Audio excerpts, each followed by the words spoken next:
Endosperm and its types.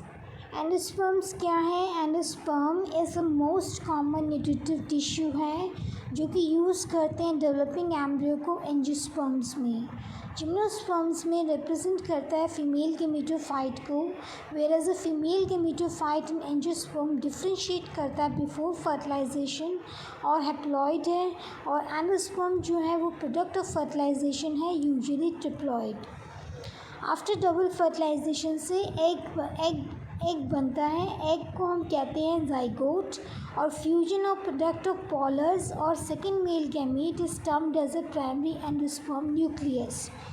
जब fusion of the product of polars with second male gamete के साथ होगा तो प्राइमरी एंडोस्पर्म न्यूक्लियस बनेगी। The only angiosperms that do not form the endosperm are the members of the family Orchidaceae, Podostemaceae and Trapezae। जिन angiosperms में endosperm नहीं बनता वो कौन कौन सी फैमिली हैं? Orchidaceae, Podostemaceae and Trapaceae. इसके बाद आता है depending upon its mode of development 3 types of endosperms हमने रिकॉग्नाइज किया। First is nuclear endosperm, second is cellular endosperm, third is helobial endosperm. Cellular endosperms largely restricted होता है dicotyledons को, और हैलोबियल एंडोस्पर्म होता है मोनोकोटिलेडन्स को। ये उसके पिक्चर्स एंड डायग्राम्स हैं कि सेलुलर, न्यूक्लियर और हैलोबियल कैसे दिखाई देते हैं।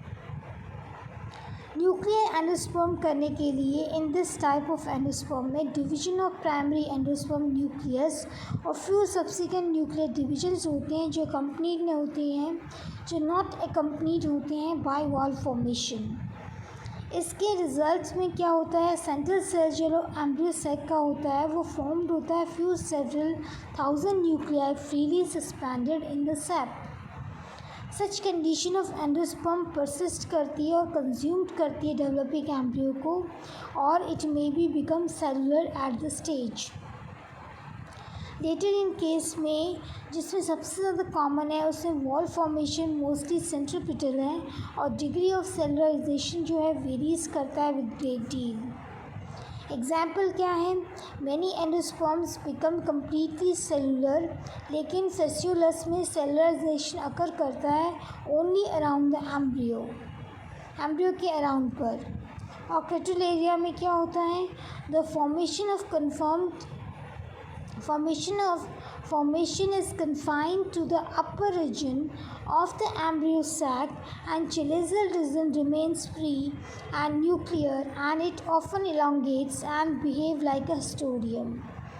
मतलब क्या कहना चाहता है वो कि जो फॉर्मेशन है वो कंबाइंड होता है अपर रीजन ऑफ एम्ब्रियो में, और चेलेजल रीजन जो होता है वो फ्री हो जाता है, न्यूक्लियर हो जाता है, और इलांगेट्स करके फॉर्म करता है हिस्टोरियम। आज के लिए इतना ही।